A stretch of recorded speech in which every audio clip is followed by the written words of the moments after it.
안녕하세요, 해요한입니다. 오늘도 즐거운 하루 보내시기 바랍니다. 즐거운 두부 여행 시작하겠습니다. 지금 이곳은 켈른입니다. 저번 주에 갑자기 주문이 좀 늘어서 제가 말씀을 드린 게 혹시나 일회성이 아닌지 그런 생각이 좀 들어서 말씀을 드렸거든요. 근데 아니나 다를까 일회성 주문이었던 것 같아요.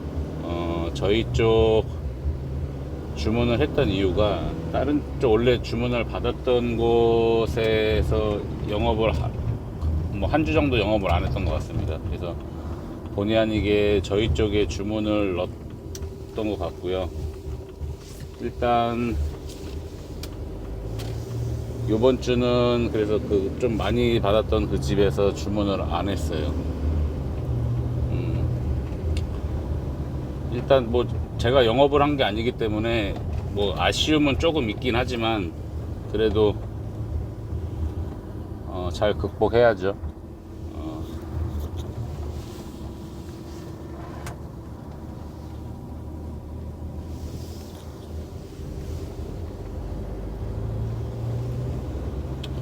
지금 오전에 보쿰 갔다가 보쿰에서 켈른으로 지금 들어왔습니다. 켈른으로 들어와서 배송을 한 집을 하고 지금 이제 켈른 시내로 들어가는 예정입니다.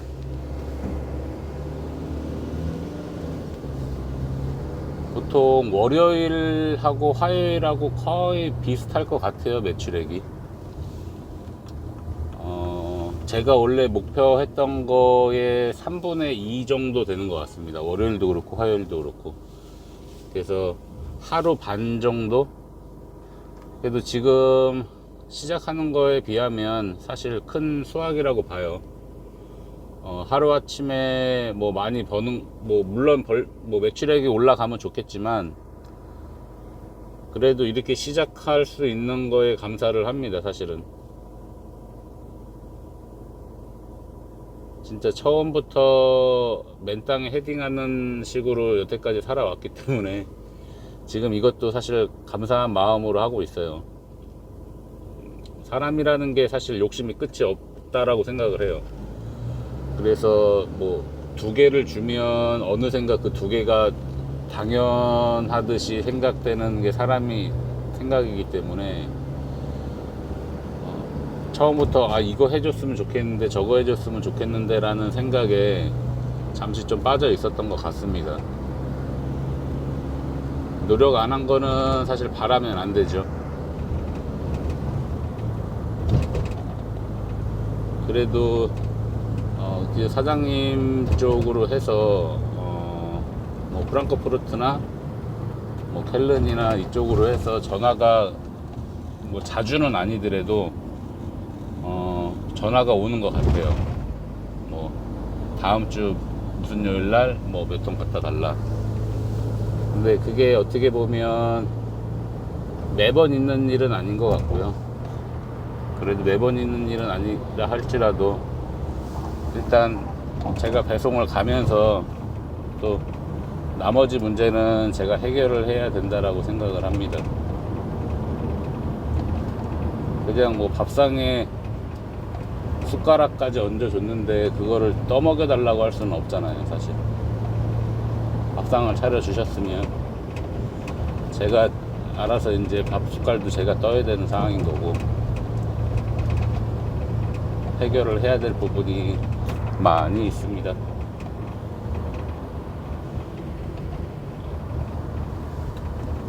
이번 주는 내내 원래 비가 온다라고 돼 있었거든요. 그래서 일요일부터 비가 조금씩 내렸는데 어제도 그냥 빗방울이 조금 오다가 그쳤고 오늘은 구름만 꼈지 아직 비는 안 오고 있어요. 지금 일요일부터 기상일보를 봤었는데 일, 월, 화, 수, 목요일까지 비로 돼 있었거든요. 근데 중간중간에 바뀌어서 비가 멈추기는 했는데 안 오기는 하고 있는데 날씨가 그렇게 깔끔하지만은 않습니다. 구름이 옅게 많이 쫙 퍼져 있어요. 켈른하고 디셀도르프는 참 어떻게 보면 뭐 프랑크푸르트도 뭐 이쁜 지역이 많긴 한데 디셀도르프하고 켈른 지역이 이쁜 데가 의외로 많은 것 같아요. 이 강변을 따라서 보면 생각보다 그러니까 한강이라고 생각하면 될 것 같기는 하지만 한강보다 어떻게 보면 더 이쁜 것 같아요. 자연을 그대로 좀 놔뒀어요. 한강은 양쪽으로 뭐 강변 북로가 있고 올림픽대로가 있기 때문에 도로로 한강을 막아놔서 사실 둔치 빼고는 한강 북쪽은 사실 걸을 만한 데가 사실 없잖아요. 자전거 도로 빼고는. 근데 독일 같은 경우는 의외로 그렇게 길을 안 닦아놨어요. 그래서 양쪽으로 해서 자연을 그대로 살려 놓은 것 같습니다. 그래서 보기가 되게 좋아요. 뭐 모래사장도 있고요. 그 다음에 자갈밭도 있고 해서 의외로 분위기가 괜찮습니다.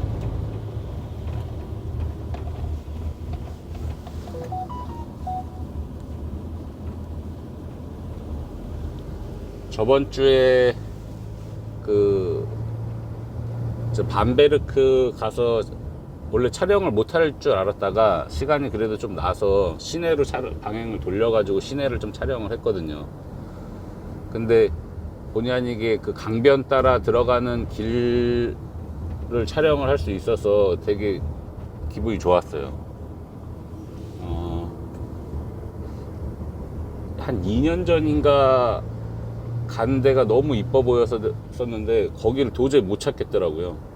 그래서 그때 뭐 오후 늦게 가서 좀 어둑어둑해서 불빛 때문에 더 이뻐 보였는지는 모르겠지만 일단 동네마다 독일 어떻게 보면 그렇게 큰 도시들은 아닌 것 같지만 그래도 도시마다 개성 있고 굉장히 멋있습니다. 뭐 프랑크푸르트나 켈른이나 이렇게 큰 대도시가 저희 아들하고 저하고는 항상 대도시라고 얘기를 합니다. 대도시라고 얘기를 하는데 뭐 한국으로 따지면 그렇게 큰 대도시는 아니지만 그냥 독일로 봤을 때는 대도시예요. 그래서 저희 아이하고 얘기할 때는 항상 대도시라고 얘기를 하는데 신식 건물도 있고 해서 보통 저희 한국 사람들이 유럽이라고 생각을 하면 그냥 딱 유럽 분위기를 머릿속에 떠올리잖아요. 신식 건물이 아닌 예스러운 건물들을 머릿속에 떠올리는데 이런 대도시에 들어와 보면 물론 뭐 예스러운 건물들도 많이 있지만 한편으로는 신식 건물들이 더 많아지는 것 같아 보입니다, 사실.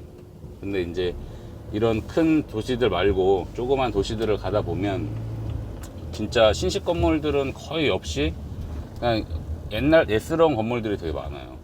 오히려 건물들을 헐지를 않고 그 안에만 리뉴얼을 해서 그러는 것 같기는 합니다. 그래서 보통 보면 독일도 가수들이 있는데 독일어 발음으로 노래를 따라 부르기가 사실 되게 힘들더라고요. 그래서 보통 이렇게 무슨 행사 같은 데 이렇게 가보면 이제 독일 가수, 그러니까 여기서도 가수들이 와서 이제 축하 공연하고 막 하거든요. 근데 한 박자의 발음이 막 3발음, 4발음씩 나야 되는 발음들이 되게 많은 것 같아요. 그래서 되게 듣기가 어쩔 때 보면은 좀 불편할 때도 있고 음이랑 전혀 안 맞는 박자가 튀어나올 때도 있고 항상 좀 그렇습니다. 그래서 이 독일 친구들도 거의 보면 자기네 나라의 노래 유명한 거 몇 곡 빼고는 거의 다 팝을 들어요. 팝을 듣고 의외로 한국 노래 많이 듣습니다. 젊은 학생들도 한국 노래 많이 듣고요. 며칠 전에 어떤 아주머니가 그러니까 저하고 저희 아내하고 큰 마트를 갔거든요. 큰 마트, 뭐 저기 메트로라는 사업자들이 가는 마트가 있어요. 그래서 거기를 갔는데 저희가 이제 한국말로 대화를 하면서 마트를 들어갔거든요. 근데 그 아주머니가 막 쫓아오시더니 너희가 얘기하는 지금 이 언어가 한국말 맞니? 물어보는 거예요. 그래서 맞는데 왜 그래? 물어봤거든요. 근데 자기 K드라마 너무 잘 본다는 거예요. 그래갖고 그래 고마워 그냥 일단 그랬어요. 고마워 그랬는데 그 아주머니 하는 얘기가 뭐냐면 그 드라마에서 나오는 뜻은 잘 모르지만 말하는 이 억양이나 말하는 이 언어에 대한 들리는 소리가 되게 이쁘다라고 얘기를 합니다.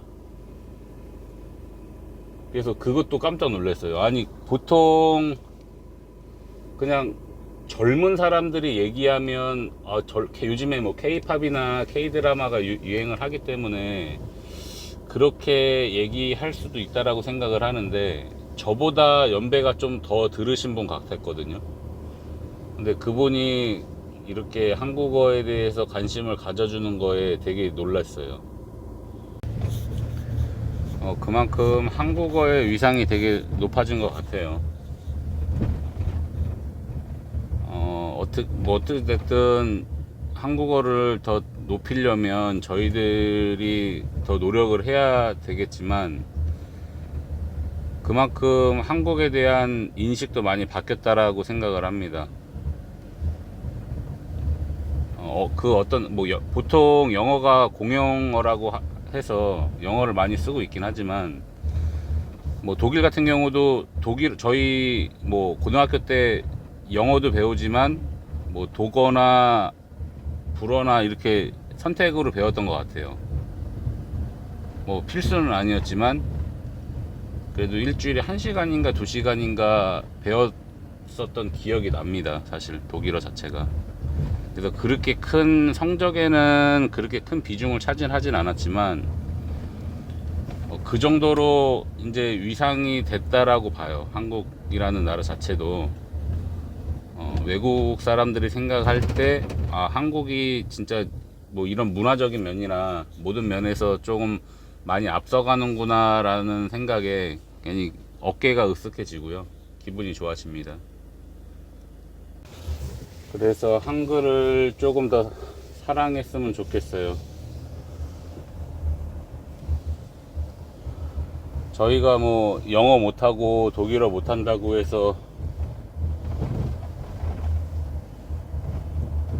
뭐 욕먹는 건 아니지만 그래도 한국 사람이라면 한국어에 대한 자부심이 있어야 될 것 같습니다. 그리고 여기서 이렇게 살아보니까